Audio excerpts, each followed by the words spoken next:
Alrighty, folks. Hello, and welcome to today's episode of the Amazon Prime Loot Game Review. So as we ended yesterday, we were deciding whether or not to continue on with SNK games today, or move on to Hyper Light Drifter.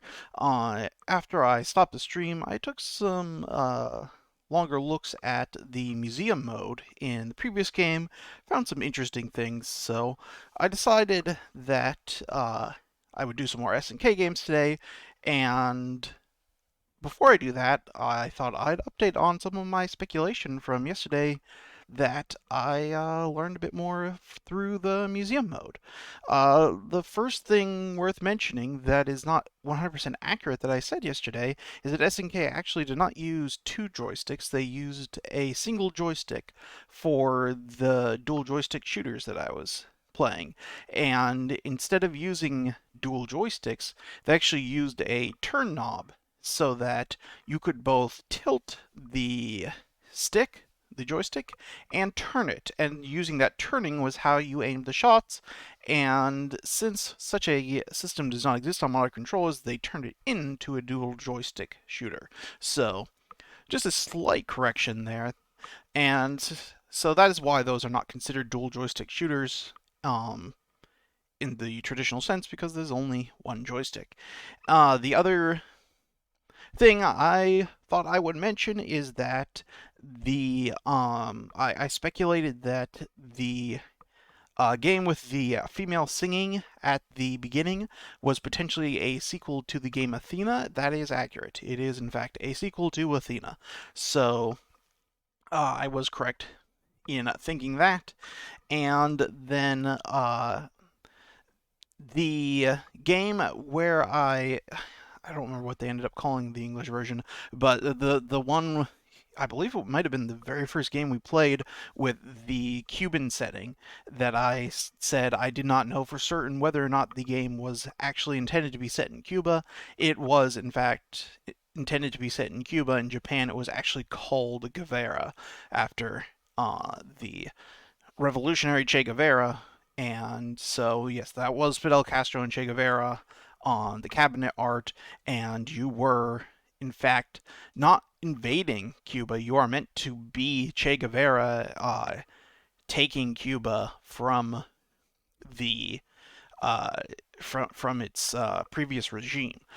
In the American version, this was changed to have you be a actual, you know, American GI attempting to take Cuba from Fidel Castro. But yes, the original concept for the game is actually that you are playing as Che Guevara, freeing Cuba from its previous regime. So it is actually a pro-communist, pro-revolutionary game in its original form, and that, of course, was changed for the United States release because, of course, that would not have gone over especially well in the mid-1980s. So, those are the three things I wanted to bring up from yesterday that I learned from the museum, and now we are going to get into today's games.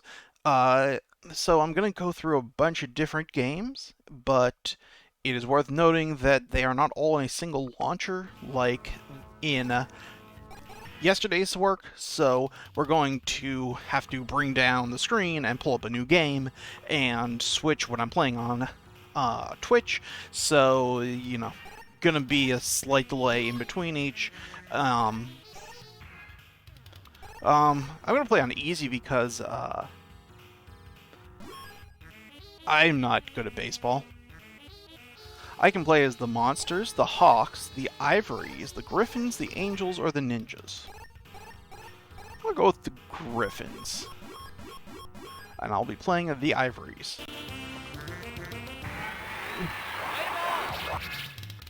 Hello, Major League fans. This is my review.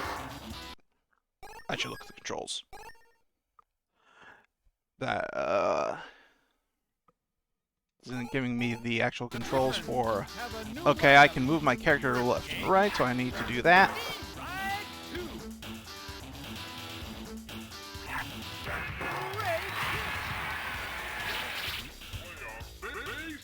I'm just going to be clear up front that I am not a big baseball player, watcher.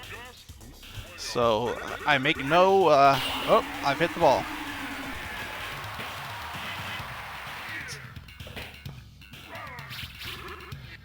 I make no promises about my ability to successfully play a baseball video game. Oh, that's not good. That's going to be bad. That's going to be, yeah, that's, I've lost that inning. All right, I can pitch now. I should have done better. Okay, luckily he caught it. Like, can I aim? Like, oh man.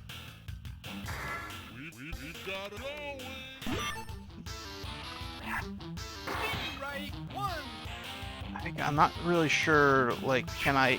Okay. It seems I can influence the... Okay, that worked. There's the pitch. Strike one. Not bad. Oh, man. Alright. Success. I do like the speed. Ooh. Ugh. I'm getting a bit better at this, guys. Oh, that might have been a home run. Nice.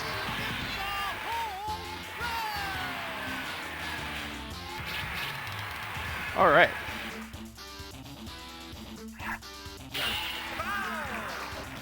Getting the hang of this. Whoa.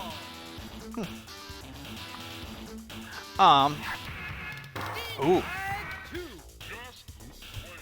That was good. Ooh. Man, my players just keep breaking their bats. They should stop doing that. Let's say, you know, there are trees that have been destroyed for that. What is this guy doing? That I didn't swing at. That I could tell was a ball. What? We need the... Huh. Okay. I was smart not to swing at that one. That one's going to be a strike. Alright. 2 strikes, 2 balls. What? I swear this looks like some of these should be balls.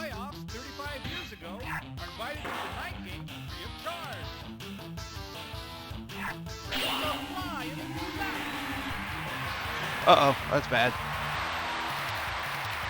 Throw to third. If only I knew how to do that.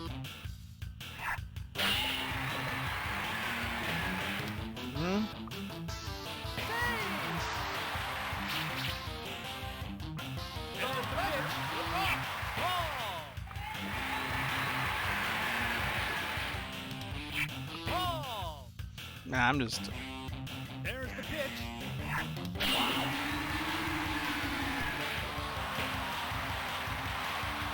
Get there. Alright. I gotta do better at this whole pitching thing. Shit.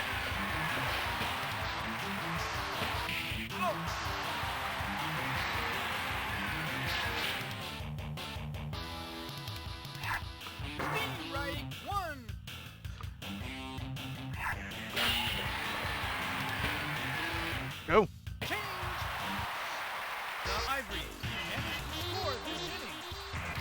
Alright.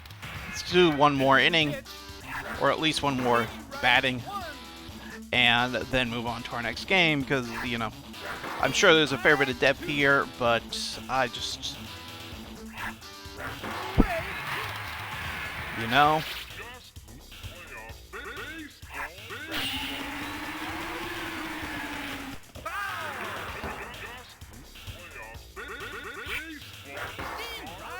I thought that looked pretty good. Is that fair? That's fair. I think I'm gonna make it. Nope, I'm not. Alright. Last attempt.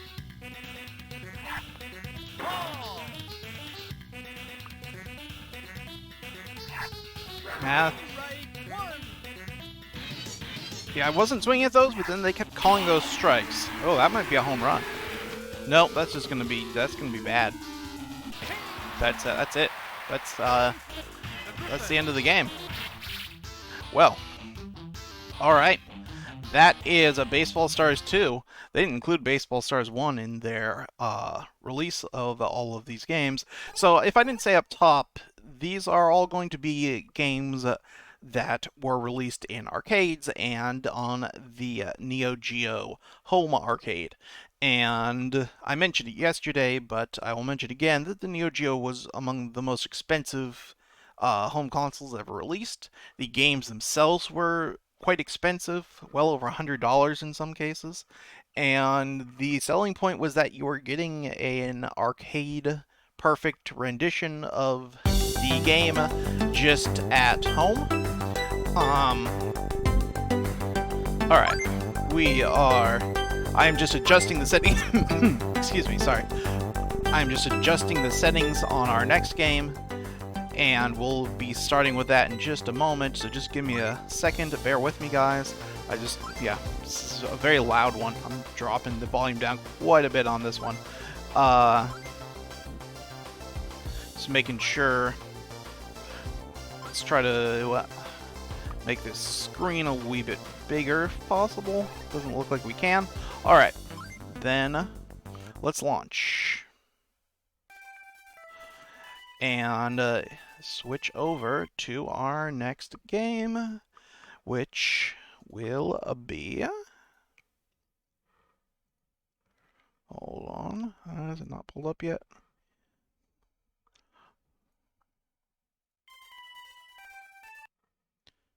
Come on. Hold on. We're nearly there. There it is.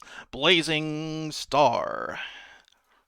Let's kill baseball stars and begin playing a Blazing Star. Hopefully this will catch. There we go. Let us try to potentially make this slightly bigger for you guys. There we go. That should be much better. Alright. Blazing Star, sorry. I am not familiar with this one. We're gonna insert some coins. Are you inserting coins?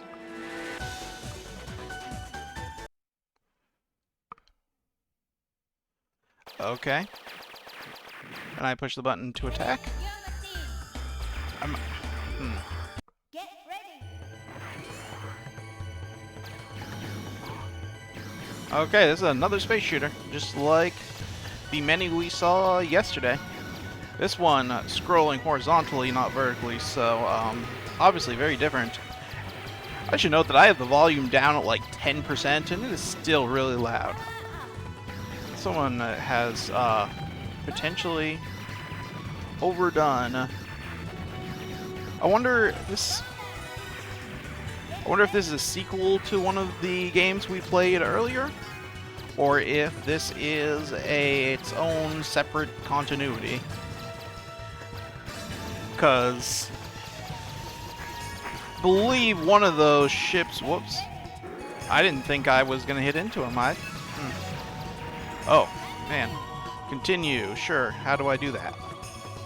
I don't know which one of those buttons makes me continue. I guess I'm not continuing. I don't know. Oh my gosh. Can we hit enter here? Space? How do we... Let's look at our... Whoop. We're going to use a mouse here for a minute to try to understand. I don't want... Tell me what the controls for a gamepad are.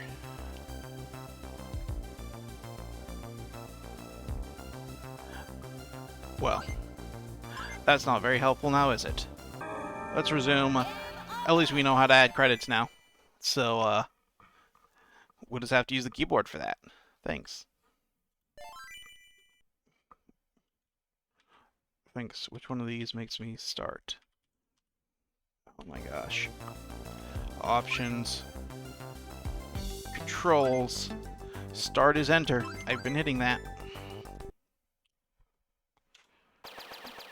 Yeah, I get it. We start. Select your machine. Sure.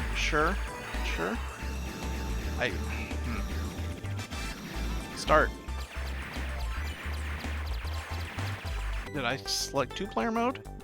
Reset.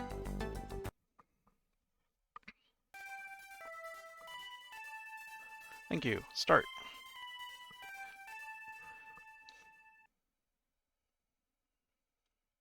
Thank you.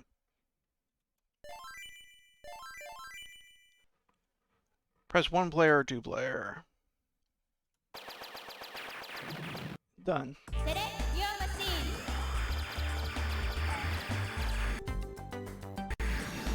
Maybe because I'm using both, it's thinking, alright, well, we tried. We really did, guys. We're gonna move on to the next game. I know that was quick, but this is not ported very well. We're gonna move on to game number 3, which is going to be Ironclad. Let's launch that up and hope that the port there, these ports are not done by Digital Eclipse, who did yesterday's. They are done by .emu, which is another very famous porthouse emulator company. Don't seem to have done quite a good job as Digital Eclipse, which, you know, let's just say is to be expected in most cases.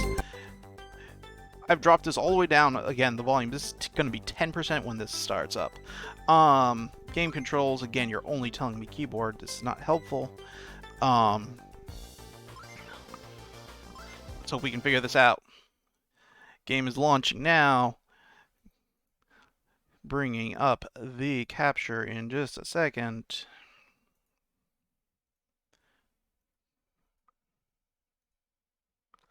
Done. And this remained nice and big and centered. These are all going to be 4x3 games, guys. So, and again, there's no wrapper around this that's providing any sort of banners or anything. So that is why you are just seeing a very, very small portion of the screen. And but within that 4x3 screen, they are showing a movie, making it seem incredibly tiny and all flashy, and I don't like it. This one, the start button works. It's another shooter, huh? Press a button. Let's go. I can choose the Rogo... Speed, shot, power.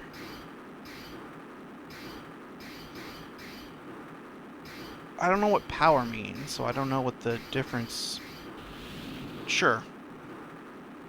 I guess that's what we're doing. And we're going to start at the start, right? No, we're going to start randomly? Let's figure it out. This seems to be a fair bit complicated.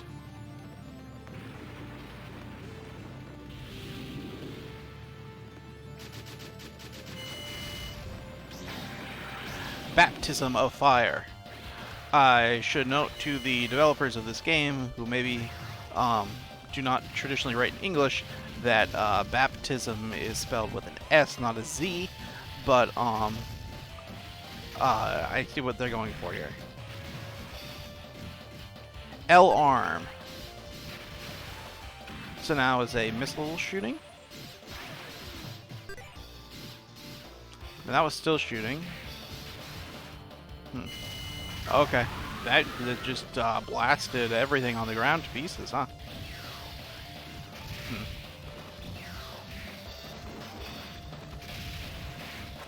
Interesting. You know, there's not a lot of bullets on screen. I seem to have life. So is my power increased? That's what it looks like. Is this something I should shoot?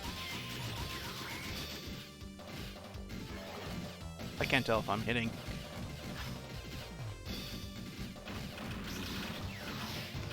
Whoa. Yeah, I have life. That's unusual for this genre. I've blown up. Continue.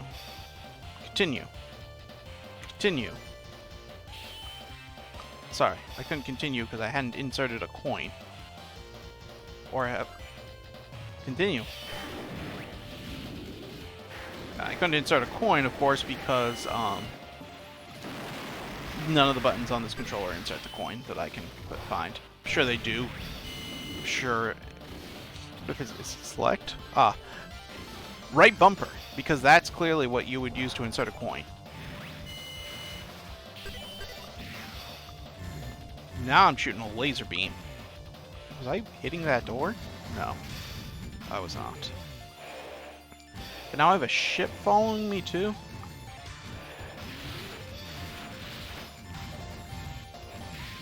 I do really like the art on this one. SNK would become known for their great 2D sprite work, and this game seems to be no exception. This probably is a bit later than anything we've played thus far. I don't know when that baseball game was made, actually.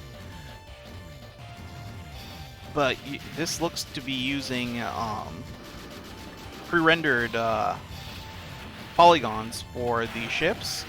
That was popularized by the company Rareware, who we discussed some time ago. I don't remember what the subject was, but I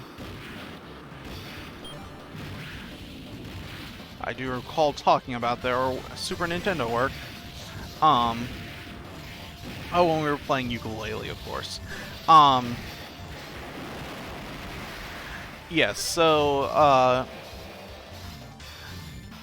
for the game's Donkey Kong Country on the Super Nintendo, Rare created a system where they used basically a drawing of a polygonal character model in the games to give it the illusion of using 3D polygons, when, of course, the Super Nintendo was not capable of such a thing, and that was because the PlayStation and Saturn were both going to be launching in 1995, whereas Nintendo was not going to be able to launch its competing platform, the N64, till the following year in 1996, and so in order to attempt to maintain a semblance of, basically to show that the Super Nintendo was still a capable platform, Rare came up with this,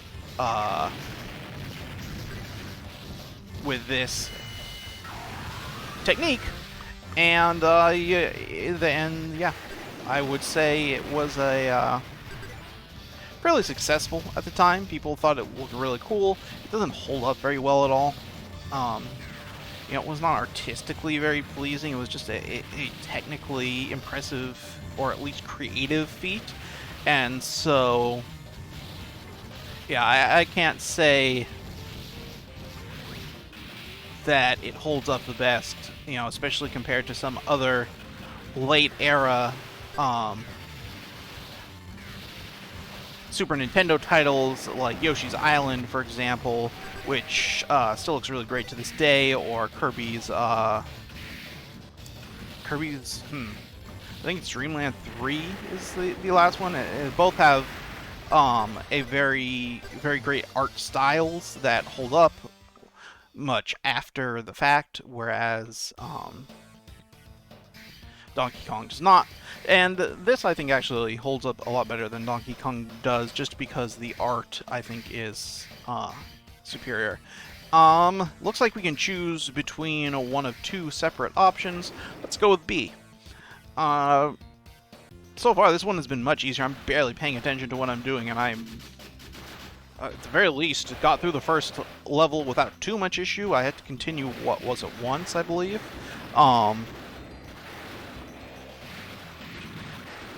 Yeah, so... Oh, I got hit again. Part of that seems to be that once you have a power-up, you can get hit without dying, which is true in some of these games, but not all. Definitely not all of them. In a lot of cases, you get hit and you're done.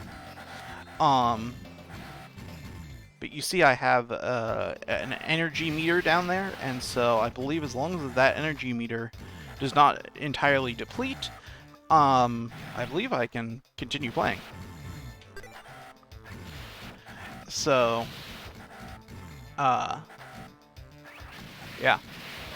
Has made this a lot easier, and of course, as we said this before, there goes the energy meter, so that will have to be a continue. I should have credits, so let's just keep going. We'll do this one more worth of continues and then move on. But yeah, it seems I get 4 full hits here before I need to use a continue, so that's significantly more than most games in this genre have ever allowed. Like I said, it's very often a one-hit kill. Sometimes you lose all your power-ups on the first hit, and then the second hit kills you. And occasionally you'll have the option to shield yourself, potentially, if you hit the button at the right time. But getting 4 free hits before having to start over is not something I'm familiar with any other game in this genre doing. And partially because this genre became a ground for just very, very hardcore players who wanted that bullet hell experience, which could only be,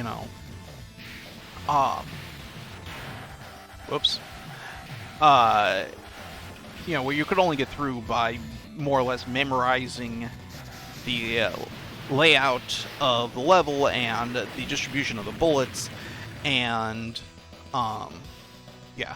So that is Ironclad.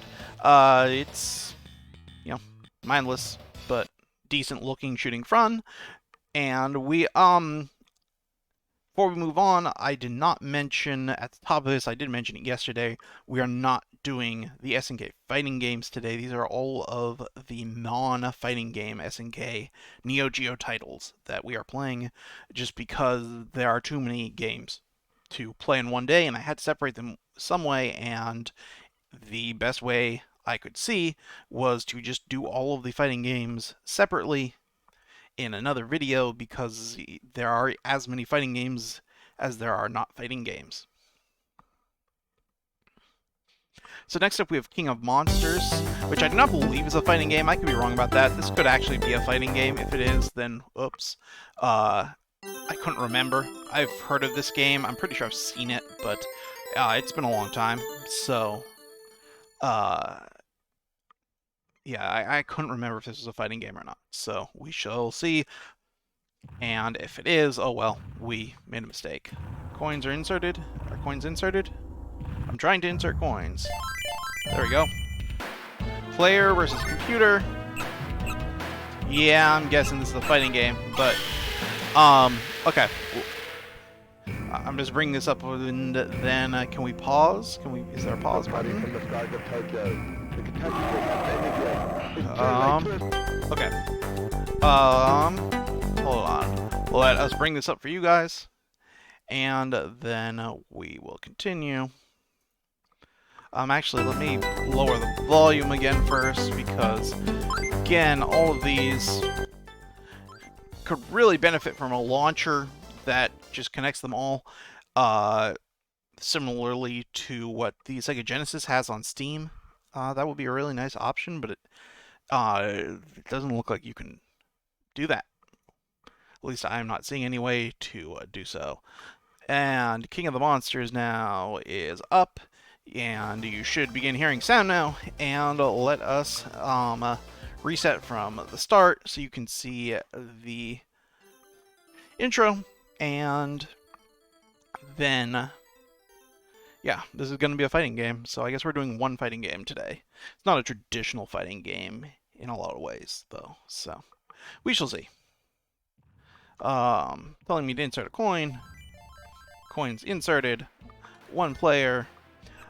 I'm clearly going to play as one of these monsters, and by one of these monsters I mean I'm going to play Godzilla. I will say that this is a non-licensed game, so you know, you're not actually called Godzilla, and he's not actually called King Kong, but I think it's pretty clear what this game is attempting to do.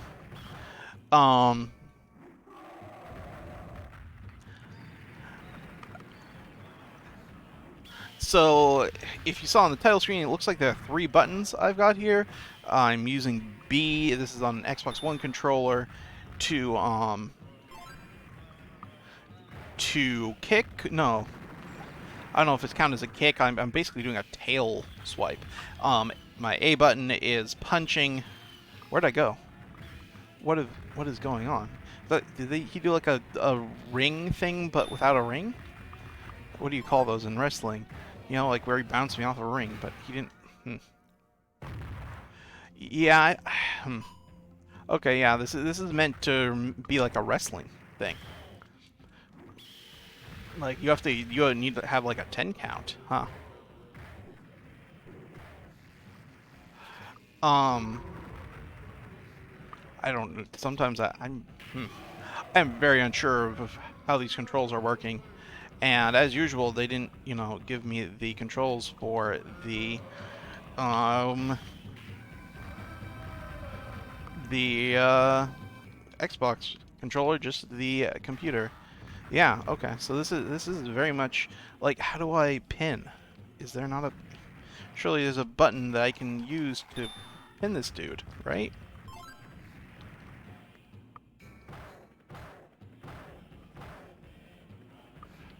I'm trying to.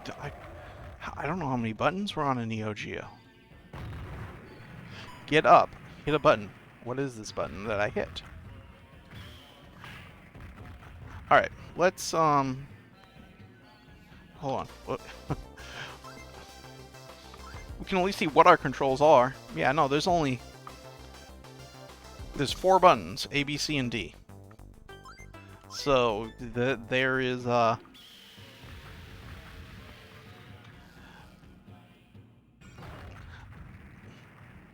a body slam.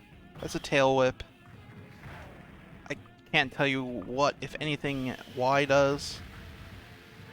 Triggers don't seem to do anything. Left bumper brings me to this menu. Right bumper adds another quarter. I'm pretty sure I've hit every button on this controller. Because start button is the start button. In some cases, I'm supposed to be hitting something, but I have no idea what. Did I lose? Have I lost? Continue. Press player 1 button. Sure, why not? What if I hit Y here? What if I hit B here? That knocks him into that. It does that, but still no indication on how I actually... Like, he's on the ground, and now I would assume I need to do some sort of pin move. Right? Like... But I don't know how. Hit some triggers. Add another quarter. Like, there's got to be a way to pin, right? Down just moves me down. There's,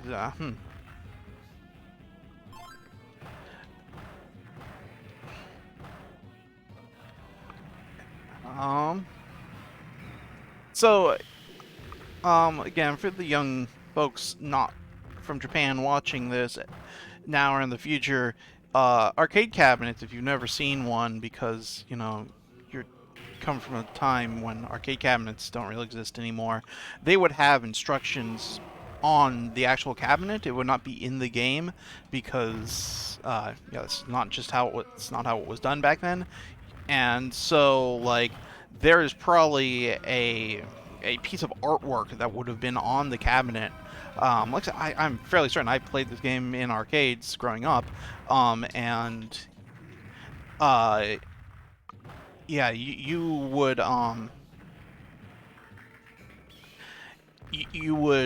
have the instructions on what each of these buttons did, and what you needed to do and such would be on the actual cabinet itself. So that is largely why,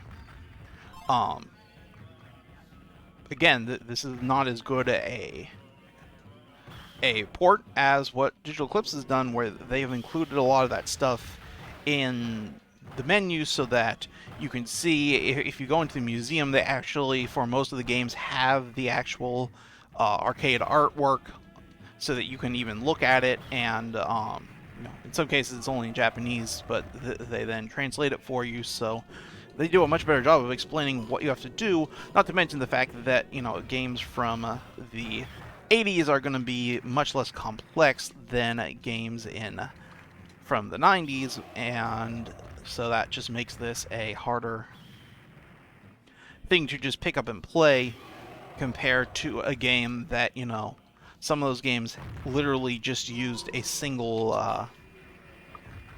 a single button, or used just the joystick and didn't use any buttons. And so, this where we have, potentially 4 buttons to work with, but I have no idea. I really have no idea, guys. I do not know how to pin him. I assume you have to pin him, but I don't know how. And again, that's not the fault of this game. I'm sure the instructions were included, but again, what's left just brings us back. But it's just the general Neo Geo level settings, and game controls are, again, just telling me A, B, C, D. So, we've got start, we got pause, A, B, C, D, and move. Those are all of the buttons on a Neo Geo controller. So one of those, it's got to be a combination of moving the stick in a certain way and then hitting one of the buttons, but that's just way too many combinations for me to try. So unfortunately, that's gonna have to do it. So that's King of Monsters. I don't know how well this was known. I knew of this game. Like I said, I want to say I played this at local arcades, but I couldn't tell you if this was a very well-known game worldwide and beloved. I want to say it was fairly well-liked. And, yeah, it had the whole wrestling theme, but with monsters, which was quite clever. So, yeah, like I said, don't blame the game for my failures. That has nothing to do with the game's fault. That's all on me. Give me a moment, guys. I am adjusting these settings for our next title, and then we will get going. Okay. Changes, and let us bring up our next title, which is without a doubt one of the most famous Neo Geo games outside of their fighting game lineup. Probably their most famous non-fighting game series. It is, whoops, let us fit that to the screen. Thank you. It is, if you can't tell from that menu, Metal Slug. Before we do that, let me close some of these other games before we start getting slowdown that is not emulated. Alright, this is Metal Slug 2. Metal Slug 1, for whatever reason, not included. So, we will, of course, not be able to play that. But let us go with arcade mode for one player. This is... this would have been called a shooter back in the day. I know that means something very different now. So, I'm not sure what you'd call it these days. But, in this game, you would go around and shoot enemies and rescue hostages, which would give you better weapons. I would say this game, it took a lot of elements from Contra, and I kind of ran with that, with using the capabilities of the Neo Geo hardware to deliver some really great 2D animation, and a lot of slowdown, though. So you pick up these different weapon pickups here, which, oh my gosh, No? Okay, that worked. Um, get the different weapon pickups, and eventually these are going to, I'm never going to make it because, you know, this game is ridiculously hard. Although, going to be far less so considering I can put in as many quarters as I so desire, I would assume. Unless they have this set to... This is not using the same emulation system, by the way, or at least the same front end. Like hitting left bumper here does not pull up a random Neo Geo menu, so I assume this is the arcade version, not the home Neo Geo version. Which should mean that I can play endlessly, because I can just keep putting in more quarters and more quarters. This slowdown, by the way, was in the original release. This is emulated slowdown. This is not the fault of my computer or your stream. This is how the game actually looked when you played it on Neo Geo hardware, either at home or in the arcade. This is what this looked like. You know, another thing like not included by .emu on these is the turbo button that you got in the older game, so I'm having to mash the A button here on my Xbox One controller to actually continue firing. So again, this is a .emu makes solid emulation work, not on the same level as the guys at Digital Eclipse, which, like I said, they are, in my estimation, maybe the best in the industry as far as doing this type of port work. You also have bombs that you can throw, grenades, I guess, and yeah. So the camel I'm riding on is one of the titular metal slugs. Metal slugs refer to the vehicles that are used by heroes to vanquish first the enemy forces, and again, eventually this becomes a thing with aliens. I assume it does in this one. I haven't played every single Metal Slug game, but Mission complete. in most Metal Slug games, at least, you eventually end up fighting aliens in later levels. So that's what I'm going to assume is going to happen here. Thank you. Um,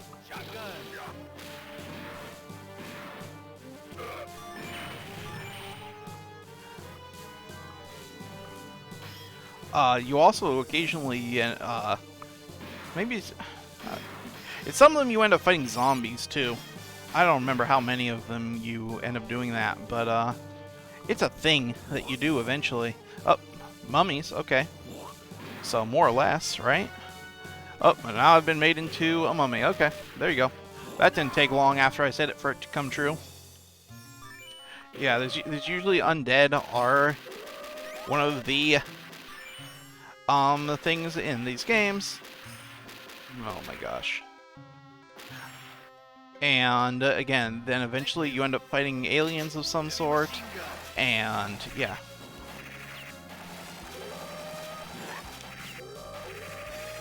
That's usually how these things end, is you defeating some sort of alien. And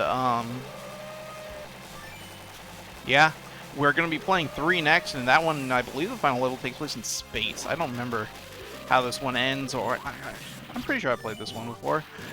These games are all really similar, especially the first several. They are still, like I said, made to this day. So later ones, you know, added in some additional elements and, you know, maybe don't follow the original structure quite as closely. The most recent one, I want to say, the most recent, like, traditional one, I want to say was released on the 3DS. There's a Metal Slug game you can play on iOS and Android right now. It is a clicker, more or less, so, you know, it does not have the same gameplay as this. Thank you. So, you know, Thank you. it basically uses all the characters in, you know, is a traditional mobile clicker game where you're, you know, leveling up and leveling up some heroes and collecting them from packs and, you know, doing the stuff you do in a free-to-play mobile game.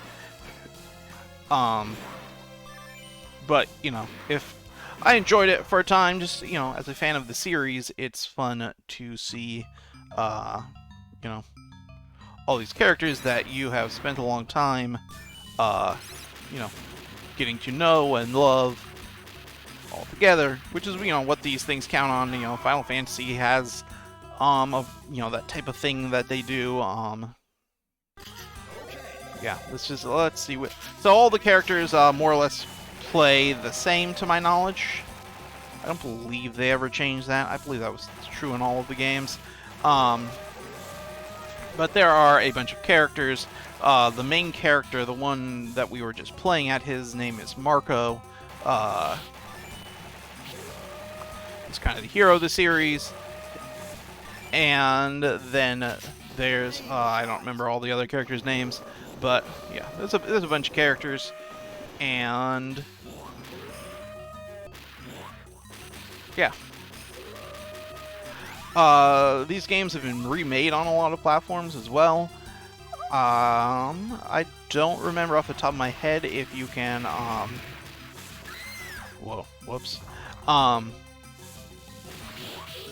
I don't remember, like, if they're on the PS4 and Xbox One, or, you know, so I don't know if you can, like, play them on the new system through backwards compatibility that way, but I do know at least Metal Slug 3 was released on the PS2 and Xbox, so if you have a Series X, you can definitely play, at the very least, the original Xbox port of these. And I want to say they did Xbox Live and PSN releases at some point, but again, I don't remember what systems those were on and when, so yeah. Well, let's go with this dude.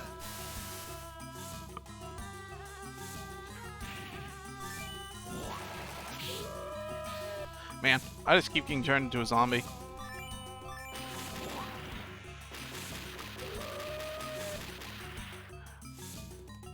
But that's how these stages go. Like I said, zombie, I'm turning into a mummy.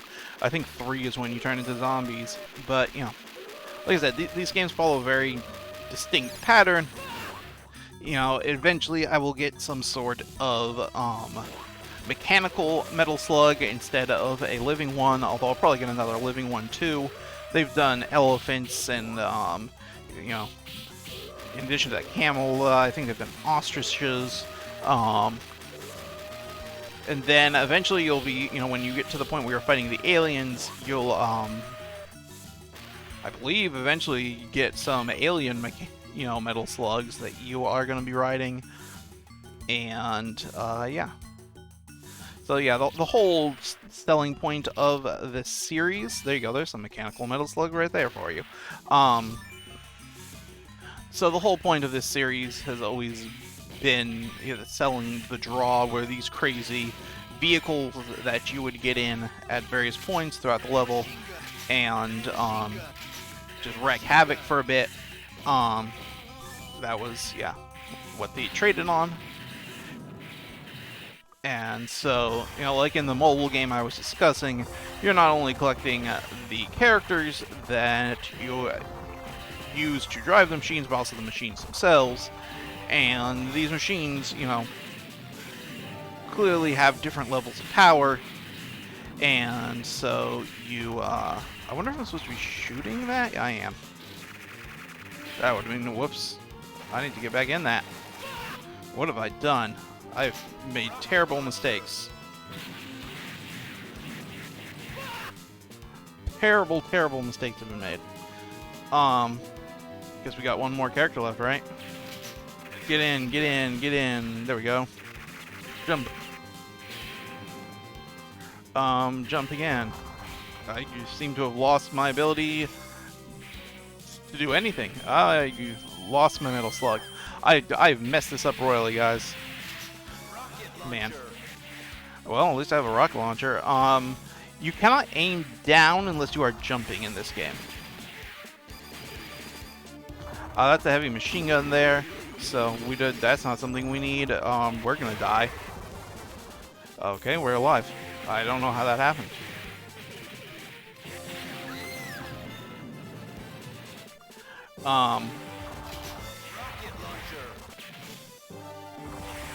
Yeah, we're probably not gonna make it through this. Huh.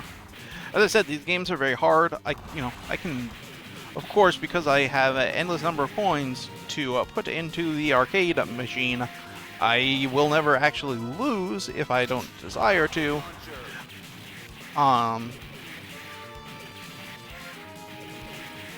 So we can always brute force this, but yeah, I don't think a lot of people ever saw the end of most of the Metal Slug games because, you would need a lot of patience and a lot of quarters to get there. And, we discussed this last time, but a lot of these games were hard because they wanted you to spend more quarters. That was how they were making their money, was you spending quarters. So, it was oh my gosh. So the question is, do we continue? Yeah, I'll give it one more shot with Marco, and then, whoops, it would,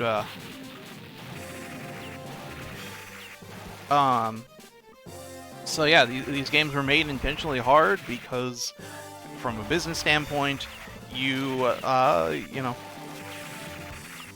made a lot more money when you could get multiple quarters from the same customer. It's also why fighting games were very popular for arcade makers, because for a fighting game you needed 2 players. And so every time they played, you were getting 2 quarters, not just 1 quarter. Or, honestly, in the case of the most arcade game, in the fighting game area, you were paying 2 quarters for a single play anyway. But,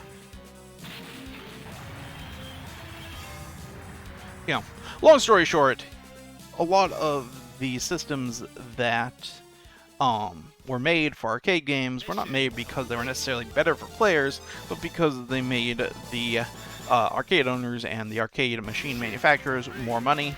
And yeah, I think that's going to be enough of Metal Slug 2, because as I said, we also have Metal Slug 3 to play. So let's move on to that one. Let me get that teed up for you guys, and then we will begin playing Metal Slug 3.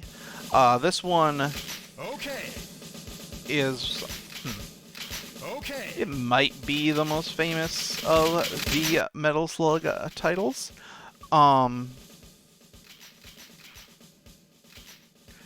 Definitely...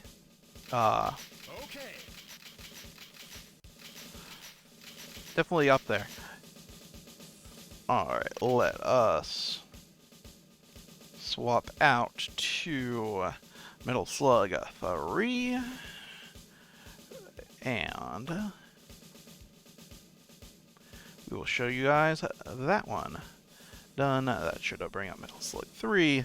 Let's close down Metal Slug 2. And continue on with the main mission. Alright.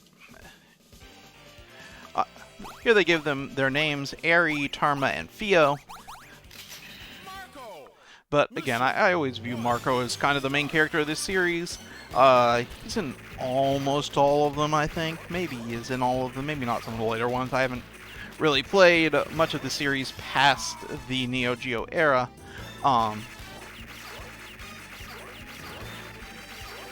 But yeah, there was a Game Boy Advance one, Metal Slug Advance, I think it was called, and then, like I said, they've mainly found their way on Nintendo handhelds in recent years.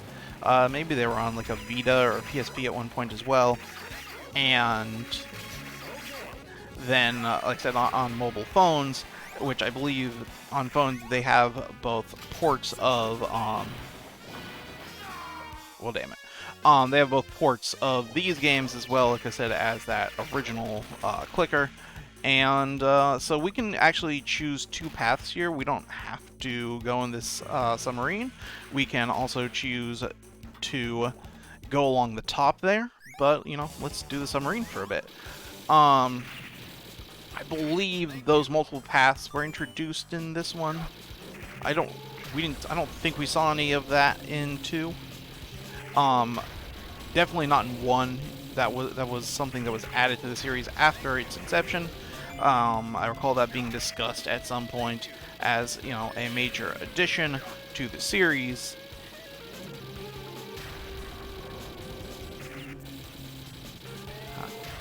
This is difficult to control. I don't know how this would have actually controlled on a Neo Geo because, I guess, yeah. So there was, whoops. You only had the one analog stick. It wasn't even an analog stick, it was a joystick. Again, because this was trying to be arcade perfect, and so, yeah, it was designed so that it would have the same controls as you would find in the Neo Geo arcade machines. And so, yeah, you only had one analog stick or joystick, and so that is why, as you know, you cannot aim. You can only shoot in the direction you are moving, with the exception of, oh my gosh, keep hitting the wrong thing because that's how the other ones were done. As I mentioned in previously, when you're in the air, because you are not going to be using the down button at that point, you can then shoot down, and that's how they got around that. But for the Metal Slug, which had something of like turret controls almost, it's a little awkward because you're both moving and aiming with the same stick. So, you know, it's the same issues you had with Ikari Warriors, but in the Neo Geo era, they did not have the... I don't believe, at least, I don't recall... I was never wealthy enough to own a Neo Geo at home, so I have limited experience with the home console versions of a lot of these games. Or, you know, some of them I played later. Like I said, they ported a lot of these games to other systems, but yeah, I don't think the Neo Geo, the home console version at least, had the sticks that turned, but I could be wrong. Yeah, owning one of these systems was, like I said, something that was more the purview of collectors and such, and, you know, like enthusiasts, hobbyists, that type of people, more than something that you would just get as a kid to play, unless you were, you know, from a very wealthy family, because you were, you know, you were paying a significant sum of money. I'd have to look what the cost like of this cart would have been, but it was a lot. And a lot of them also were not released in the US or in Europe, you know, one or the other, or in some cases in neither. And so you were importing it from Japan, which was even more expensive. Oh my god, I keep doing that. So, yeah, there's a lot of, whoops. Yeah, there's some high costs associated with these games, and, you know, they were visually, you know, for the sprite work here was, unmatched on home consoles at the time. This would have been released, you know, this was prior to the PS1 and the Saturn, after the Super Nintendo, so kind of in between there. So for some time until, honestly until the PS2 era even, this was kind of your best place for 2D sprite work. I guess the Saturn also had a very powerful sprite work, but they didn't... The Saturn and the PlayStation were really leaning into the fact that... Oh my gosh, that went terribly, as usual. Just immediately lost the Metal Slug there.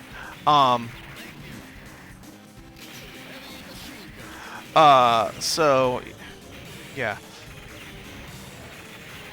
But like I said, I can't aim in one way and shoot, walk in the other. So I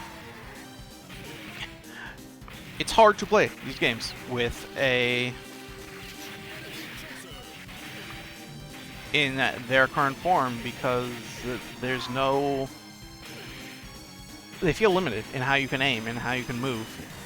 Thanks. I'm glad for those extra points. I really needed those. And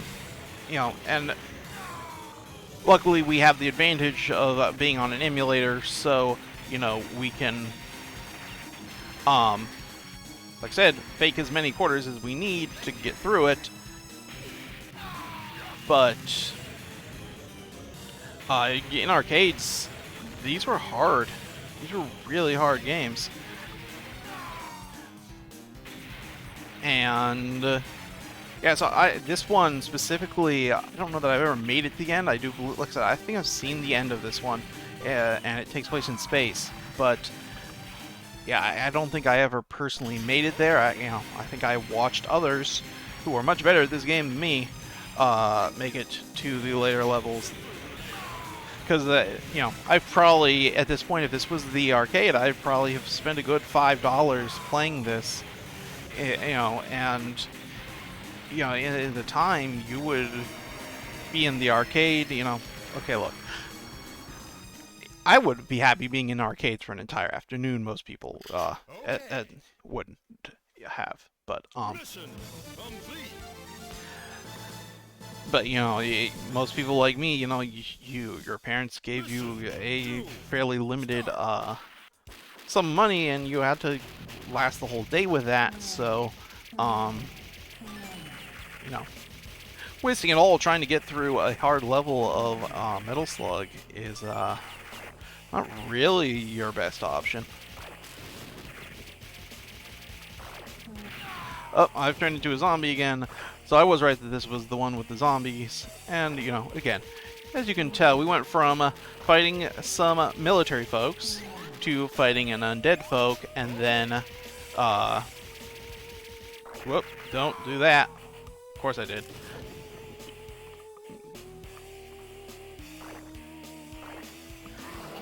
So, being a zombie lets you do that, which is, of course, very neat.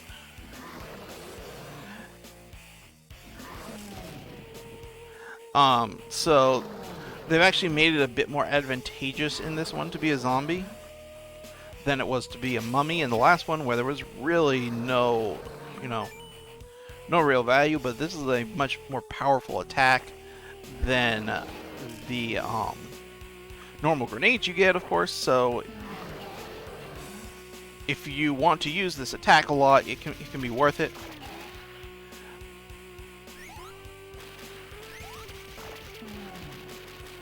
I think that's just, one of the examples of how this game improved over 2. Like I said, the other one, I'm pretty sure what they have the multiple paths introduced here for the first time. That monkey there, that's, oh man, I don't remember his name now, but he appears in multiple games, and he, if I hadn't been destroyed there, he would have followed me around a bit and assisted me a little. These games, of course, were meant to be played with, more than one person in most cases, so, not, it's especially hard with just a single person because they were, designed with the idea that you are likely playing this with multiple characters shooting in multiple directions. So in later levels especially, you're going to see a lot of examples of enemies coming from multiple different ways, like you're seeing that now. And you'd have one person, playing from, the left side of the screen, one person shooting to the right side, and, but like here, this is an example of where you would want to become a zombie because the if I aim that in the right direction, you can probably see what I was trying to do. If I'd aimed that in the right direction, that blood squirt would have taken out the entirety of, so I'm actually waiting and intentionally here becoming a zombie, so then I can, shoot him to kill him, but then use this, and you see that takes out all of those helicopters in a single swipe. And then I can continue, and now I'm a human again. So, you know, they made the mummies were more of a pure punishment option. You know, you did it because you became a mummy because you messed up. You never wanted to be a mummy, and it just meant that you know, you had one extra chance to not die on those levels because you became a mummy, and then you know, got your game over. So it wasn't as interesting from a gameplay standpoint because there was no reason to do it intentionally. And yeah, so here they've tried to make it so that, you know, normally it would be a lot harder to take out these tanks than what it just was. That would have cost me several quarters if I was a human, cost me almost, you know, nothing but a couple bombs as a zombie. So zombies,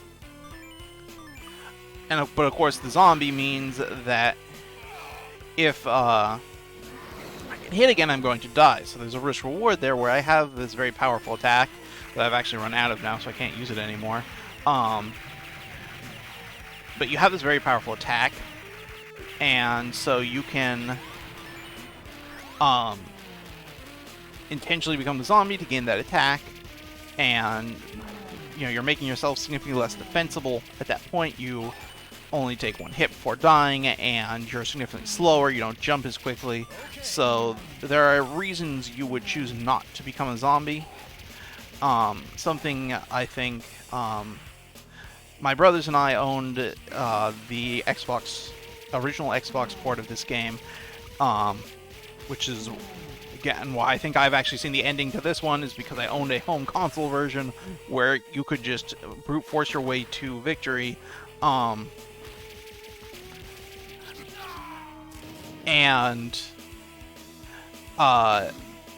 So what we would do as kids playing this is, well, we weren't really kids at that time. What we would do as teenagers playing this is one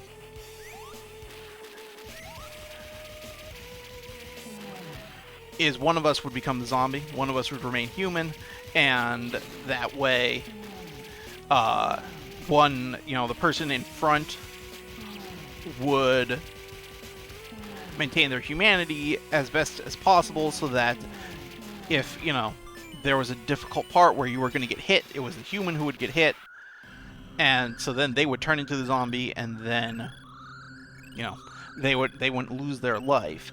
And meanwhile, one player would become the zombie and intentionally, and they would be the ones who would pick up most of the grenades, and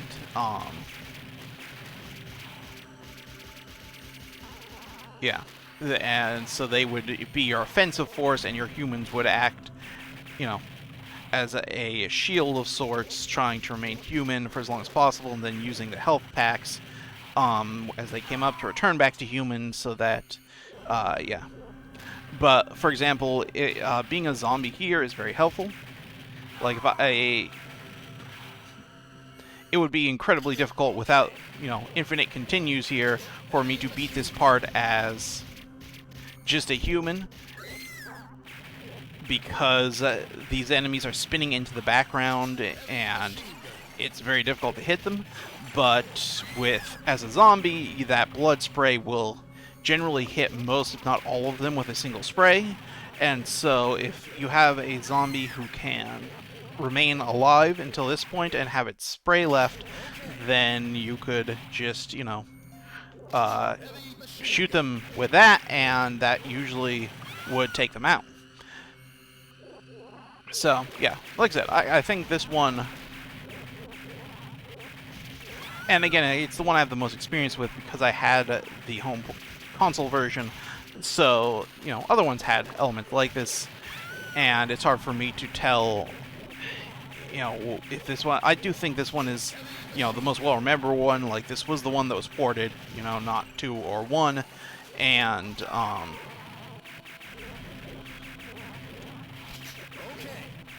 but I think this one was, in my mind at least, one of the best in the series. And also, as I was mentioning earlier, of course, we are now fighting aliens. We've gone from humans to, oh crap.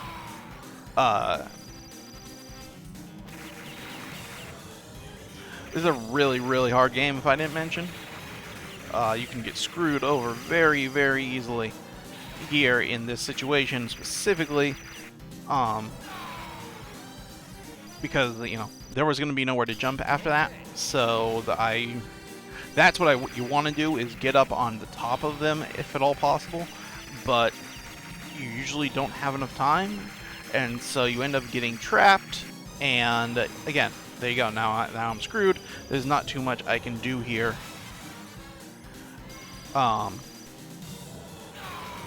Survive. I'm beaten at that point.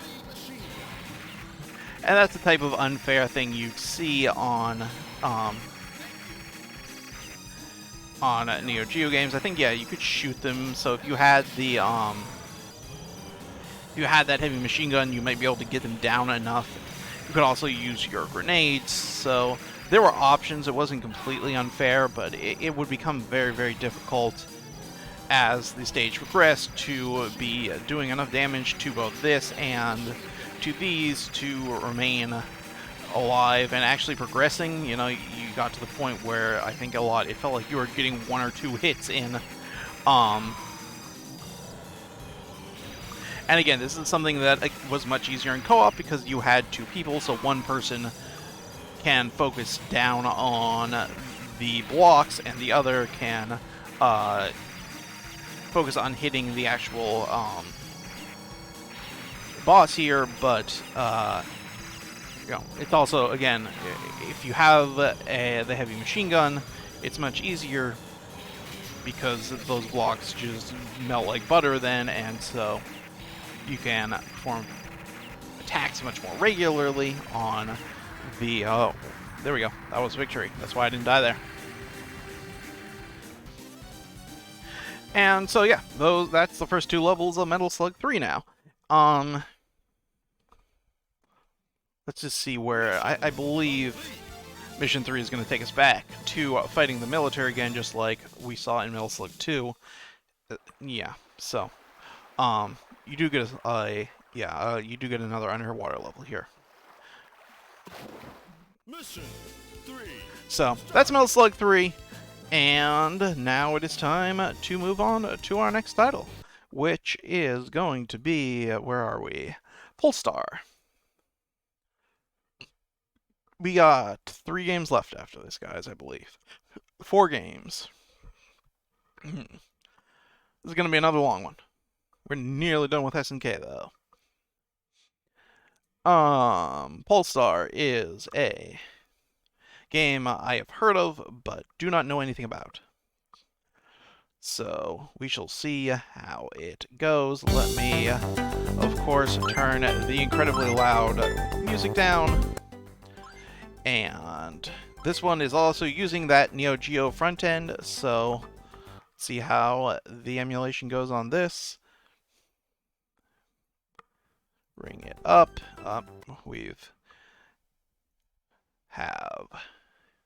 Whoops, wrong button. Sorry, guys. I don't want to stretch that out for you. Let's see how this one goes.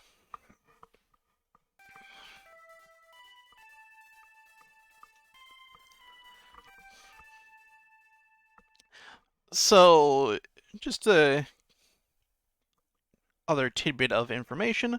Neo Geo also made a handheld system called the Neo Geo Pocket, which was meant to compete with the Game Boy, and it had, whoops, it was this one that did that.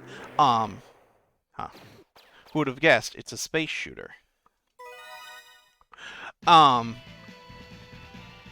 The Pocket had better specs than the Game Boy, but a much lower battery life, and so it didn't. It was also more expensive, and so like the Neo Geo console, it did not really take off, and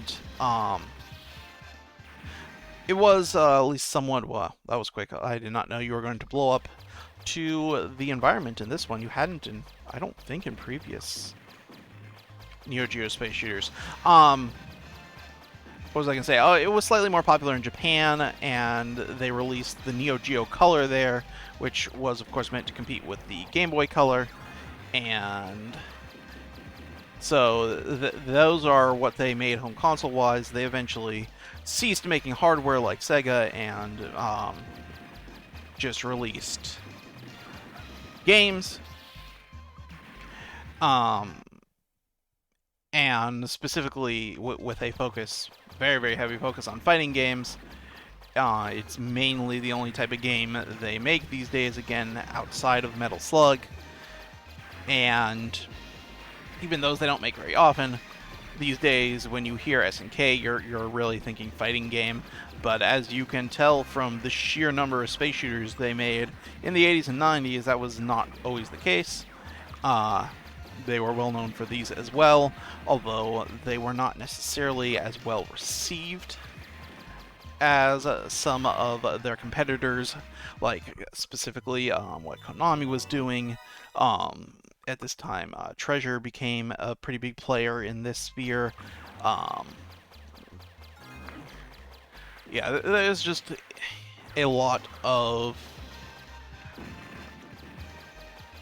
There's a sense for me that these games did little to differentiate themselves from the more famous entries in these franchises or in this genre, and I don't know, they feel somewhat copycatish. And in some of these things, they innovated in some ways. Specifically with the, in that era when they had the ability to shoot in multiple directions, that was a major difference that set them apart from their competitors. But in this era, when you no longer had that, yeah, it's hard for me to point to anything here that makes this stand out from the hundreds of space shooters that had been released for decades. At this point, this is probably mid 90s, so it's been 15, maybe 20 years. If you want to call, the earliest game was about a spaceship in space shooting things. So, you could argue that this is the oldest genre in video games. It's been around since the 60s. So it's hard to find excitement over titles that are just doing what the competition did, in some cases decades earlier. And this one specifically lacks a lot of the more interesting and forward-thinking features we saw in the previous game we played, which also seems to star this spaceship. I don't know if this... I'm pretty sure there's the same spaceships we played in one of the ones from the 80s, maybe two of them. So maybe this spaceship is the star of all of these. I don't know. They don't have the same name, but again, that could be a Japanese to English thing. Maybe they all have the same name in Japan. I have no idea. We're gonna do is we're gonna give one last shot at this and then move on. But there's no life here. The only thing, you can charge up your attack, but that doesn't seem, I don't seem to be doing significantly different when I do that. And maybe if I charge up against him, that would be effective. Ah, man, I don't know. Yeah, I'm gonna say that's it for me on the space shooter front. Let's move on to our next title. Like I said, not a big fan of these, especially when they are as bare bones and simplistic as that one. It really felt like an 80s game. Maybe this one came out earlier in the 90s, and that is why it feels that way. But yeah, not impressed, not visually impressed, not impressed with the gameplay there. That felt like a throwback of sorts that I just didn't appreciate.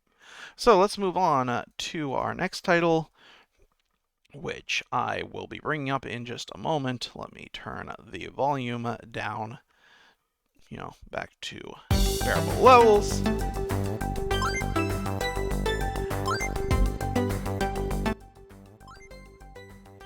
And our title next is Sengoku 3, a game that, again, I'm pretty certain this one is not a fighting game.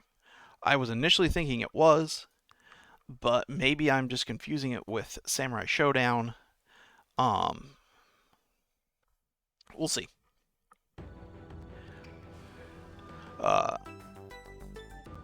Right, this one is how I do that.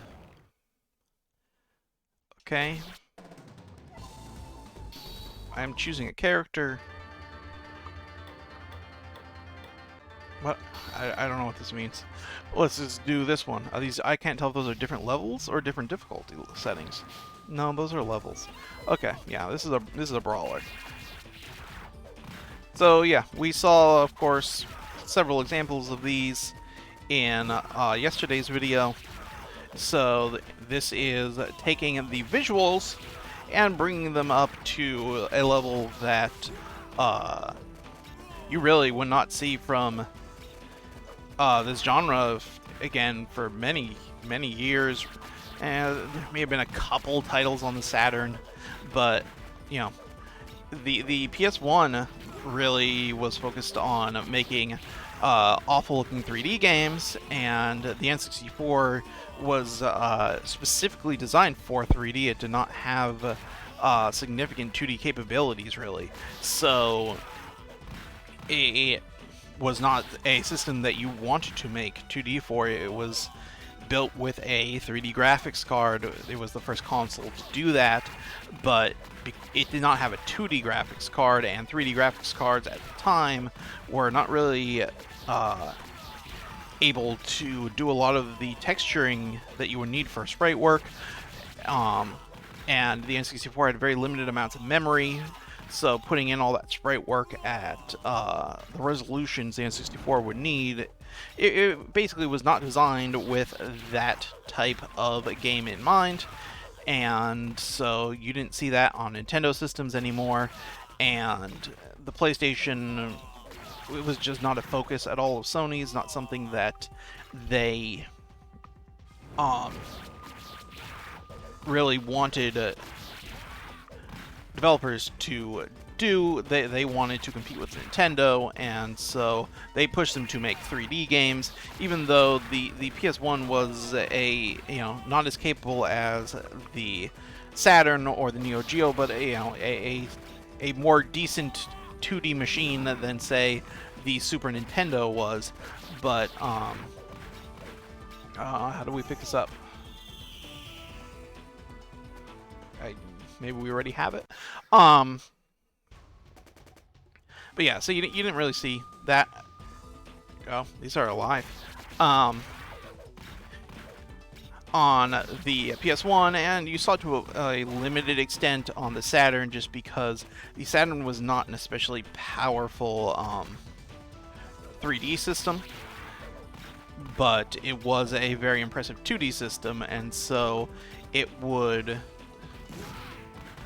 would see a lot of cases of Sega feeling that they should make games in 2D still, because it was something that they excelled at when their competition didn't. But again, I think they also felt that they knew that times were changing, that 3D was the future, that polygons were the future. And so they, again, didn't focus very heavily on that either, despite it being the strength of their system. And it's probably, they made a bad bet, is really that they felt that having the best 2D would be a good selling point. They were wrong. They also released the game system at E3. It was one of the first, we did a press conference and it will be out today type thing that, Apple was famous for doing for many years under Steve Jobs. The thing was, though, they did not inform their retail partners, specifically Walmart, of this decision, and Walmart has very strict rules in place regarding release dates and what their partners have to do to inform them of release dates. And Sega thought they could convince Walmart that it was okay that they broke the rules. Walmart does not get convinced of that type of thing, especially not in that era. This was pre-Amazon. Walmart was far and away your biggest retailer in the world, and so they said, we're not going to carry it if you didn't follow the rules.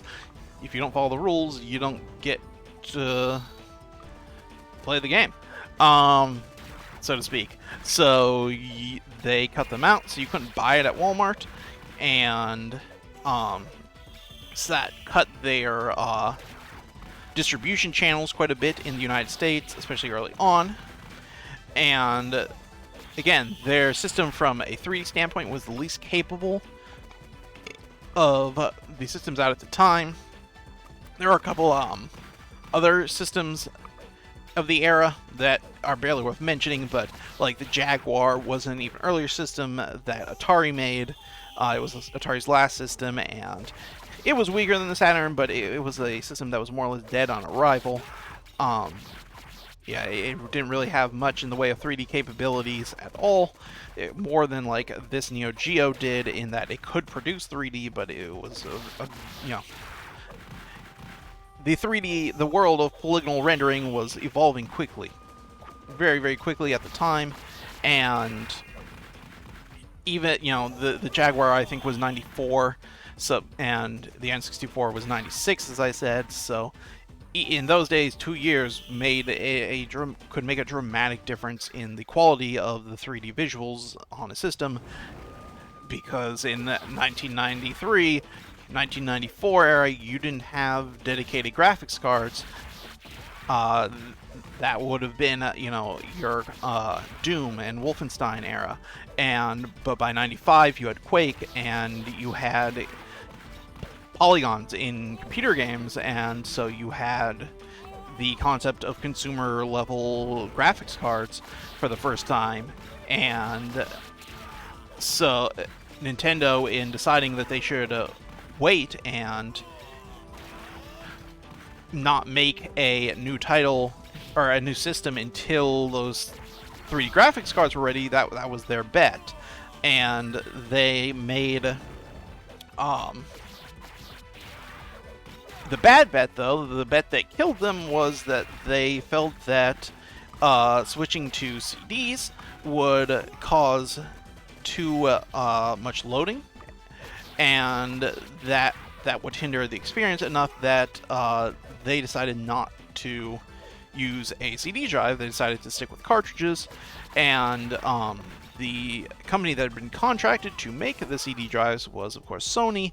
And when they learned that they were not going to get to sell their drives to Nintendo, they were like, well, we'll just release them as our own console, and thus the PlayStation was born. And as they say, the rest is history. The drive at the time for a lot of studios was making movie quality visuals and audio, and you just couldn't do that on the Nintendo 64. And so people bought into the marketing and the hype of the PlayStation, and you saw things like, Final Fantasy VII that had fully rendered animated movies in them that just blew everyone away. And the thing is, looking back on it, Nintendo was right. The load times were atrocious. The power limits of the PlayStation for polygons make the games not hold up remotely. Their frame rates are low. They don't control very well. They don't respond well. They're not good games in a lot of ways. even the best of them, and the thing is, some of the ones that hold the best are ones that are 2D, like Castlevania, Symphony of the Night, or something like Metal Gear Solid, where it's rendered in 3D, but from a top-down perspective, so you don't have any camera movement. And so, you had all these limitations on the PS1, and you also were very limited, because of the loading on what you could render in a single scene, and then you'd have to spend time loading into the next scene, and you would need all these discs, and yeah, it just wasn't a great experience. And looking back on it, Nintendo probably was their games hold up better. Their games are from the era simply better games than what was. Oops, I didn't put in any more coins. That's not going to help. Yeah. So I think Nintendo was right in the end, but the hype at the time for the movie quality visuals of the PlayStation, were very high, and so yeah. That's how that went down. There were some other systems too, like the 3DO, which was a spec system. It just so anyone could license the specs of the system and then manufacture it. So it was not made by any one company. It was meant to be like almost like a Blu-ray standard, but for games. And so a couple of different companies would end up making them. Panasonic is probably the one most well known, especially in the US, but it didn't catch on either, that idea. So we didn't get a universal console format in the way we have, universal serial buses and universal media formats. So, it happens. I should try playing as a different character. But, too late now. I was going to try to beat this boss and then move on, but he's very powerful. He just keeps killing me. I probably should be paying a lot more attention to what I'm doing, and then I wouldn't die as much, but,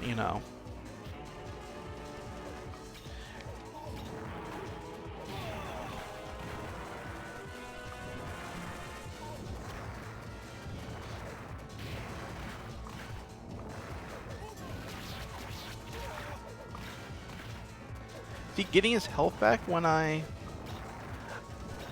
dying? Is that what's going on here? Because he doesn't seem to have that much health, but I swear I've hit him like 100 times and he's still alive.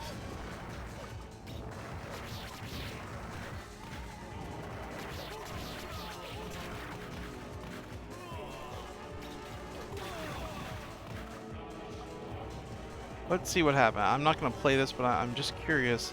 Like, when I restart... Okay, no. He's not getting his health back here. Huh. I don't know why I'm having such trouble with this guy, then. It's because he's murdering the hell out of me. That's why. Look at that. Also, this guy is terrible. Look, he moves slowly and he has no range. Why would anyone play as this character? Maybe there's something I'm missing about him. He seems bad.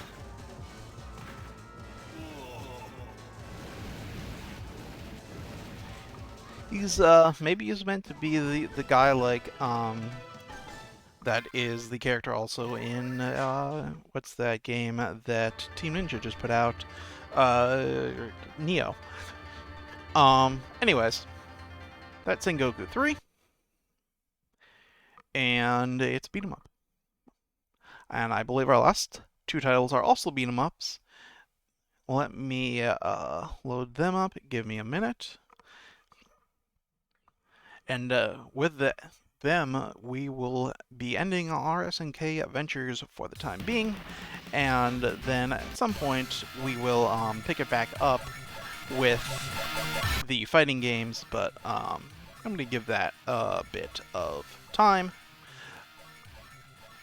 Let me find my resolution I was using there. Where are you? There you go. Alright.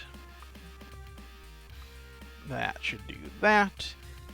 Keep changes back to our main menu. And pull that down, pull that down. Screen right back black for a moment. That was intentional. I was closing down some of the other games to keep our frame rate up. We will be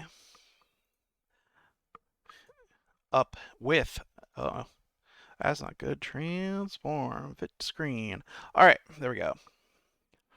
This is Shock Troopers. And we are going to play arcade mode. Let's do it on normal, one player. We can choose Team Battle or Lonely Wolf. Let's play the Jackal. Sounds like the right thing to do, right? Jungle route, valley route, or mountain route? Well, jungle was the default, so let's do that. We're going to do all defaults here. So I'm not familiar with this game. Okay, this is going to be more like Ikari Warriors. Can I...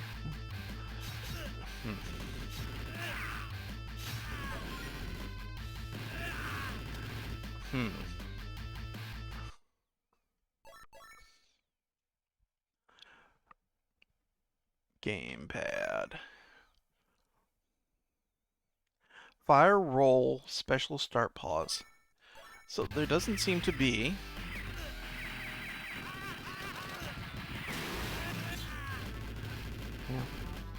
Yep, this does not have the dual joystick capabilities of the previous game, so they've actually regressed. It's actually worse than the earlier titles. What does team do? I have 3 people. I don't know what that does for me. Since clearly I can still only play as one of them at a time, but maybe when I die I then switch to one of the others? We will see.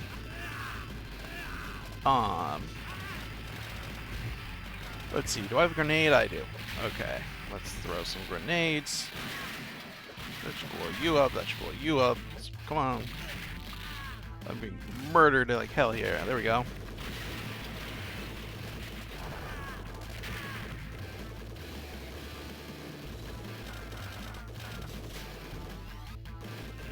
Yeah, I really probably shouldn't have been wasting my heavy machine gun just firing into the air. I didn't realize until just now that that was happening. I also have a roll move, it seems, if I wanted to use it. Like that. Although I seem to be getting it kind of worked again. These tanks, it turns out, are hard. Tank's not the easiest thing to kill in the world.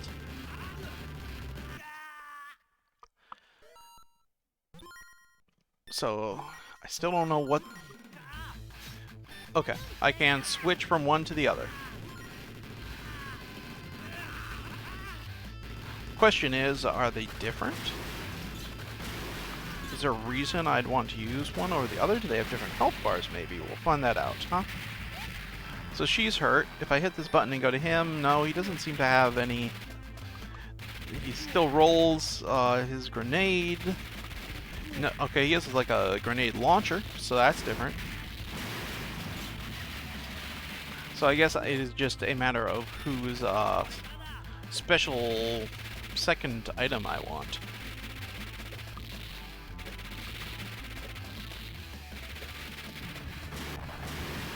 Should do it. Ah, success. I got the Vulcan cannon. This should work these fools. But yeah, this would be a lot better if I could you know, whoops. One life also, that's cheap. I'm just gonna do the one guy. Yeah, one life. Cheap game. Cheap game. Or, you know, more accurately for us, an expensive game. I mean, I guess they're saying because you are getting a life meter, you don't need multiple lives, which I guess can be fair. But yeah, this is hard.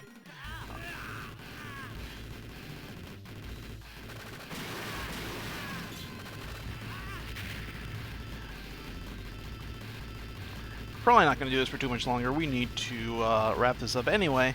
Oh, he looks powerful.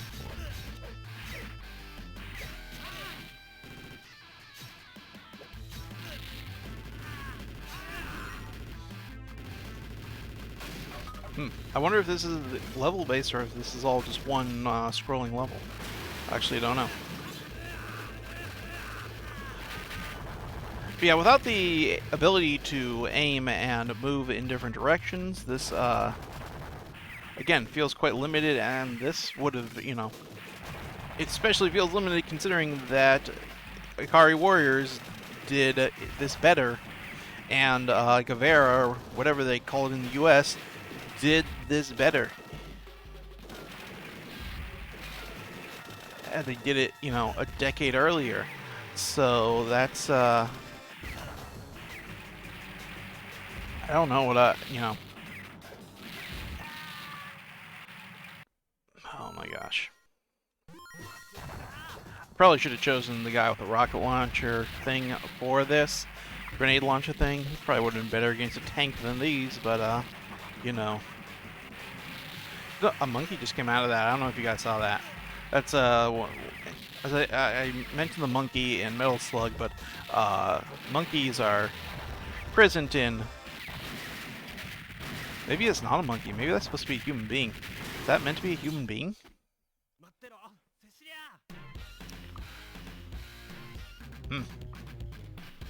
He looked like a monkey. Cecilia is being attacked.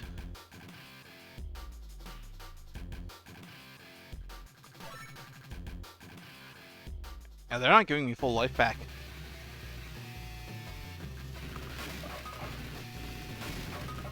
Okay. I do appreciate that they're doing a different setting here, but again, there's no way to aim this really. Like,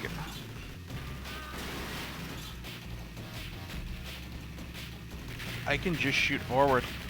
If I want to shoot backwards, I kind of just have to move backwards, which is not a good way to control this. So, yeah. I think we're going to call that, let's just get to the pause menu. There we go.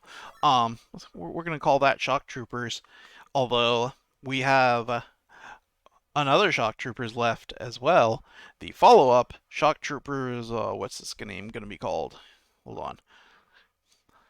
Launched to full screen, I don't remember the subtitle. We must Shock Troopers Second Squad. Alright, let's turn this volume down again. What?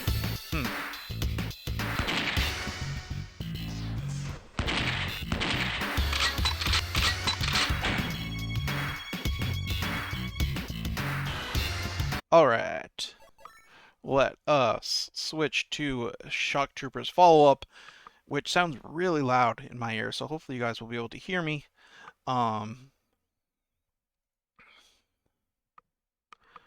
Alrighty, let's kill Shock Troopers 1 and move to Shock Troopers 2. Let's just make sure that is pulling up. Doesn't look like it is, actually. There it goes.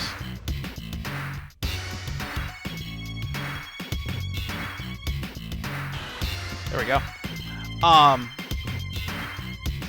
Again, I have left this on the sound volume, so you can see that I have this at 10% volume. That is the lowest volume it allows me to set. Alright, let's see what this is like. Play.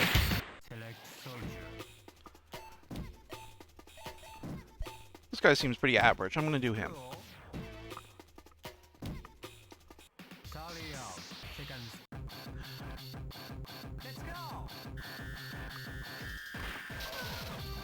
So this might be using pre-rendered polygons maybe again.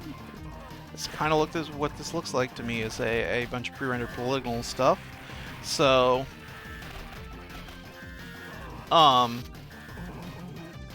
So despite this game probably, looking objectively worse than its predecessor, this is the sequel. This is what I'm talking about. This was the style of visuals that people preferred because it looked more futuristic just because it was using polygons, and this was not, significantly different to what Nintendo was doing with Donkey Kong Country, just a little more advanced. And this is the same style of visuals that were used for, likes of Final Fantasy and Tomb Raider. Tomb Raider was a bit more true. They did it from a different perspective, but it was still not full polygonal 3D in the sense we think of that today. It was faked, essentially. It was using a lot of the same techniques that John Carmack would use to make whoops, wrong button. Would use to make like Doom and Wolfenstein and Quake. And by the time they got to Quake 2, they were doing full polygons for everything. In Quake 1, you had both polygonal elements and sprite work for the characters, so the levels were polygons and the characters were pre-rendered sprites. I don't remember if they were done in they might have been done in this style where they used polygons to make the sprites, but again, they were sprites. And then for Quake 2, they started using full polygons for everything. And let's try a different character. So that's kind of the evolution there. But at the time that the Neo Geo came out, this would have been before Quake and before some other early polygonal titles, and so you didn't.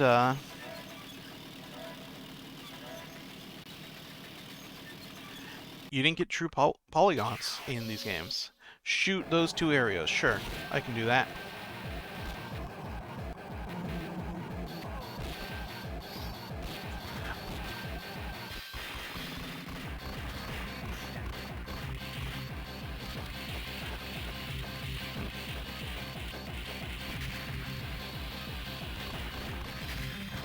Ow. That was me.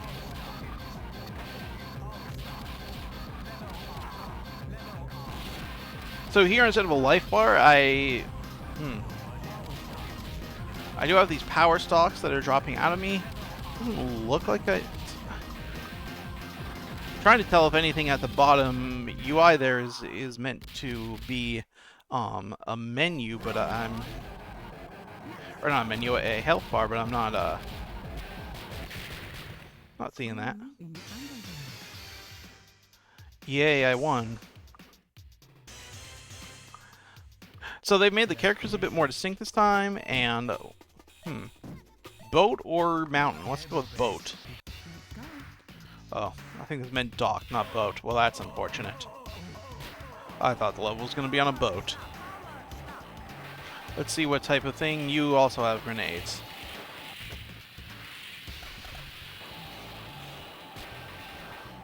Yeah, so at least the characters feel a bit more different this time. But I think this look is significantly worse than the pure sprite work you saw in this game's predecessor. And it just doesn't hold up as well. But at the time, this would have been viewed as probably a major improvement over the previous one. And yeah.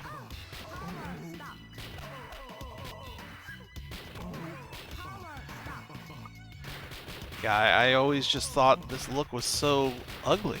Even at the time, I was not a fan of it. But it was, it was the in thing to do games that looked like this. And, it was interesting because it was, a Nintendo, it was Donkey Kong that first popularized using pre-rendered polygons, and then it would be, it was something that was heavily rejected by Nintendo after the fact. In fact, it was always rejected by Miyamoto. That's Shigeru Miyamoto, for those unfamiliar, the lead designer, the chief creative officer at Nintendo, creator of Mario and Zelda and Donkey Kong and Star Fox and so on. And he had felt from the beginning that the visual styles of Donkey Kong were not good, and he did not like it, and so he strongly argued against it, but he was overruled by the president of Nintendo at the time, and so he, like I said earlier in the video, went on to make games like Yoshi's Island and Kirby's Dream Land 3, in trying to use, more interesting visual stylings while maintaining a polygonal or non-polygonal pure sprite work look to the games. And I think he's Miyamoto. Of course, he was right, but at the time, it just wasn't where things looked like they were going to go.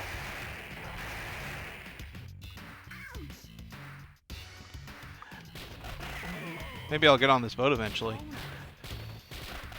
But I'm not going to be playing for too much longer, so...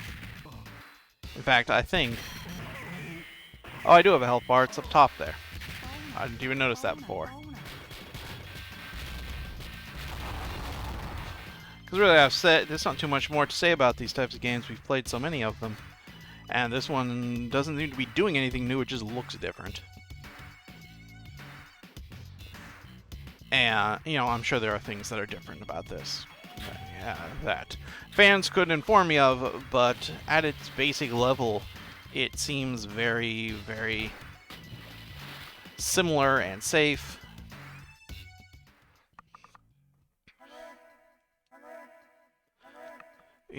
We had the vehicle section in the last game, and now we have another vehicle section here that looks significantly worse. Man, that's so loud. We're just going to quit that right out. Yeah, so we are on to our very last Neo Geo game. You won't guess what type of game it is. It's a scrolling shooter.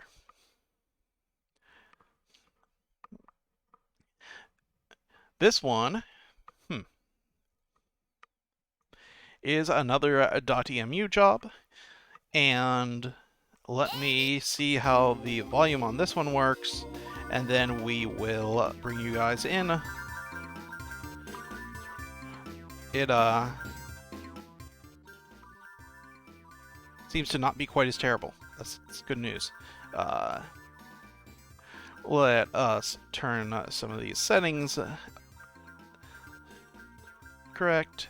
Whoops.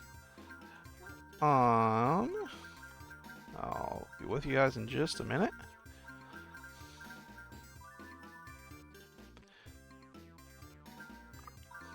Alright, let us pull up our final title of the day, that being the shooter here, Twinkle Star Sprites. Let's make that bigger, possibly, hopefully. Okay. Just so you know, I don't think I've shown it in any of the others. Every one of these games but Metal Slug and the ones we just played have had this exact, with different visuals, but these exact options, scan lines, which I have off, video filtering disabled, aspect ratio, which seems to do virtually nothing because either way, they have black. I think they just put black bars around it. It doesn't actually change the game. Full screen option and a resolution, which I've set to 900, so I can monitor the stream at the same time as playing.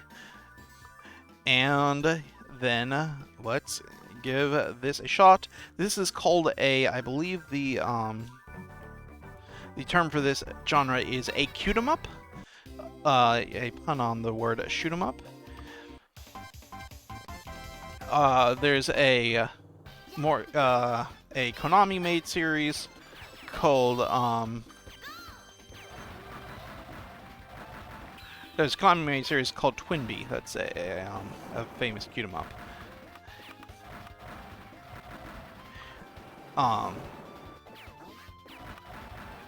But yeah, this seems actually I wouldn't be surprised if this was much older than most of the other titles we played. This would not have surprised me coming out in the 80s. Maybe it is in the 80s? I don't know. This one said Neo Geo at the front, I'm fairly certain.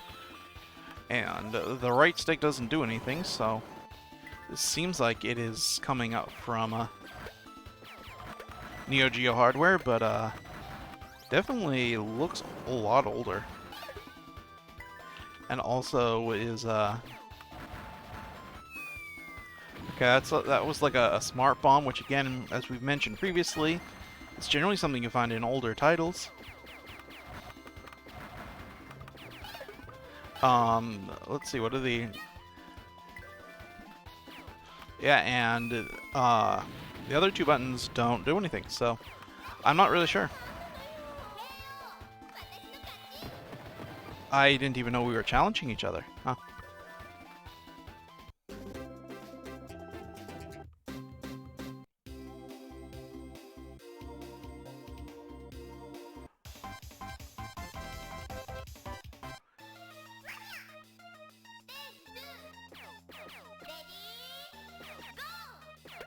So I guess we're going until one of us runs out of hearts. And I don't know if... Are we influencing her? It seems like we are. Yeah, I think as we're destroying things, they are being thrown to her screen. So we're trying, yeah, to last longer than she does. And then, in theory, I guess, defeat her that way. How it seems to me. So I guess it's at least an interesting premise. Different than most other shooters, which, of course, don't have a competitive element to them.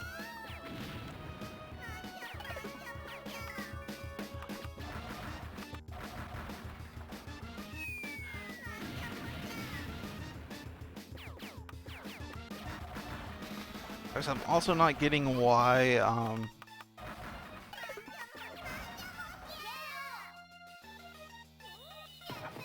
yeah, Doesn't feel like I'm doing very much, though.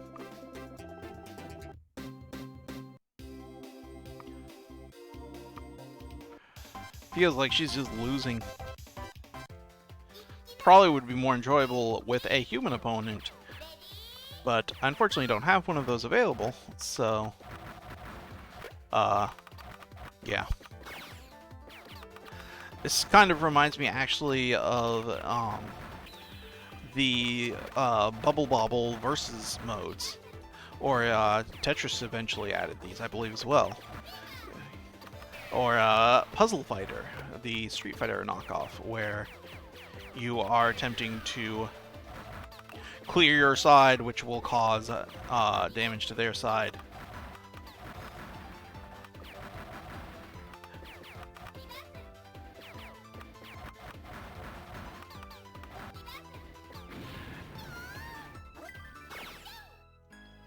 The only game not included on here that I would have expected, I'm fairly certain it's a Neo Geo game, maybe I'm wrong, is Windjammers. Maybe that's not a Neo Geo game, but I could have sworn Windjammers was Neo Geo. It's a very popular SNK title, so maybe it was not a Neo Geo era title, so that's why it's not included.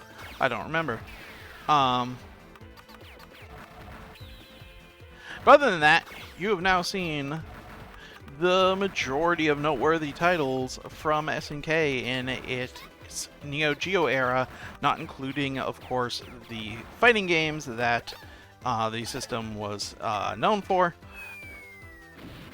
So, we'll be looking at those at a later date.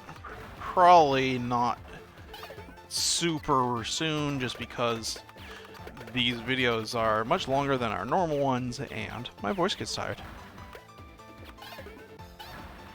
But I think that will do it. This is getting late here. I got some other things to do tonight, so we are going to call it quits on SNK. Thank you, everyone, for watching today, and tomorrow we will return to our regularly scheduled reviews, beginning with Hyper Light Drifter. And as yesterday, I'm not going to offer you numbers for each one of these games. I didn't play any of them really enough to feel that I am qualified to do that, but it's a solid collection, and if you have any reference for the arcade era of old and have played any of these games, for me, it's mainly Metal Slug, and like I said, I played a little bit of King of the Monsters growing up. Beyond that, I am mainly familiar with SNK's fighting games from that era. So, uh,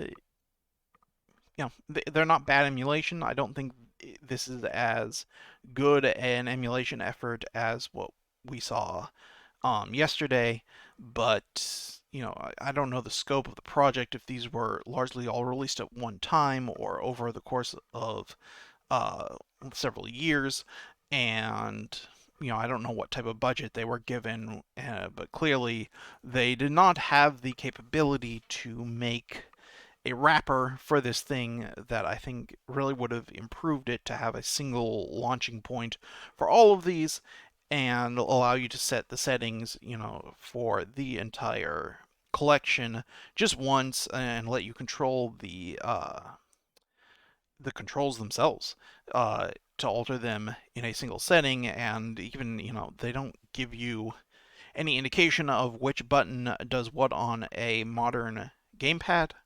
So that's a bit disappointing as well, and made some of these a bit hard to play.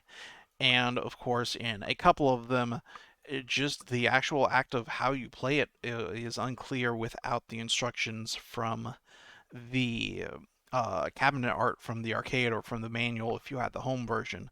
And it doesn't, to my knowledge, seem to be included. I actually, let me just check in the Amazon Games Library. I had these all on my desktop, so I was just launching them from there, but I'm curious if there's any sort of manual in here. Doesn't look like it. My only options are to play or uninstall.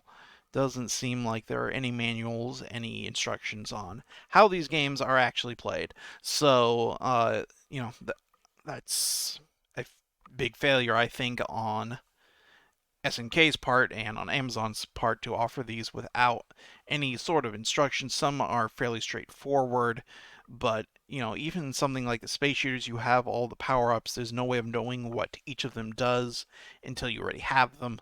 And even then, it's not always entirely clear what they're doing. It's not always clear what the UI is indicating in some of these games. And that stuff that generally would all have been indicated, like I said, directly on the cabinet with graphics and motion.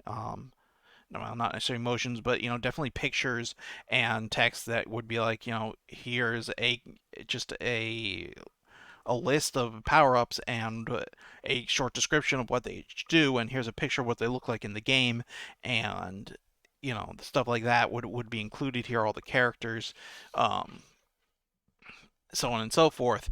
And of course, if you purchased the home console Neo Geo version, then you would have received a manual, which again would have listed all these things out, and you would understand what you needed to do and what each of the abilities, power-ups, and so on meant. But in this collection, it was very unclear in some of these games. I was able to understand enough to play almost all of them, um, but not enough to play the most of them well.